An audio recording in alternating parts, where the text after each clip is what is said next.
நண்பனோட marriage முடிச்சுட்டு அன்னைக்கு நைட்டே நண்பன் வந்து நாங்கள் ஸ்டே பண்ணி பயங்கரமாக என்ஜாய் பண்ணாங்க. கன்னியாகுமரியில் ஓப்பனாக இருக்க தி காட்டேஜை வந்து புக் பண்ணி கொடுத்தாங்க. உள்ளே போகும்போதே அந்த ஸ்விம்மிங் பூலு அந்த ரூமோட வியூ பார்க்கவே செம்மையாக அழகாக இருந்துச்சு. உள்ளே போய் ரூமை பார்த்துலான்னு சொல்லி ரூமை பார்க்கும்போது அந்த ரூமோட அட்மாஸ்பியரே வித்தியாசமாக இருந்துச்சு. கொஞ்சம் பிளாட்டாக இல்லாமல் கொஞ்சம் நல்ல ஓவல் ஷேப்பில் செம்மையாக இருந்துச்சுங்க. அப்படியே நடந்து வந்து வெளியில் ஒரு கட்டன் இருந்துச்சு. கட்டனை ரிமூவ் பண்ணி பார்த்தா ஃபுல் கிளாஸ் வச்சு ஒரு சிட் அவுட் வச்சிருந்தாங்க. செம்ம வியூன்னு சொல்லலாம். உண்மையாகவே அந்த ஸ்விம்மிங் பூல் தெரியுற மாதிரி செம்மையாக இருந்தது. அதில் ஒரு ஊஞ்சல் இருந்துச்சு. நானும் என் நண்பன் ரொம்ப நேரம் தான் டைம் ஸ்பெண்ட் பண்ணிருந்தோம். அப்புறம் என்னங்க அந்த ரெஸ்ட் ரூம் முக்கியம் பார்க்கணும். ரெஸ்ட் ரூம் பார்த்தா செம்ம நீட்டாக இருந்துச்சு.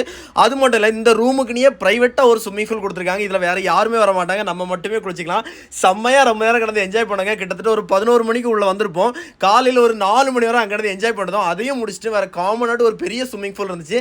அங்கேயே வந்து செம்மையாக என்ஜாய் பண்ணிட்டோம். ஒரு 4:45 மணிக்கு வெளியேறி டீ எல்லாம் குடிச்சிட்டு நண்பன் கூட வந்து செம்மையாக கதை பேசிக்கிட்டு நல்லா விடிஞ்சிடுச்சிங்க. அதுக்கப்புறம் அவங்க கொடுத்த பிரேக்ஃபாஸ்ட்டை சாப்பிட்டுட்டு அங்கேருந்து வீட்டுக்கு கிளம்பிட்டோம்.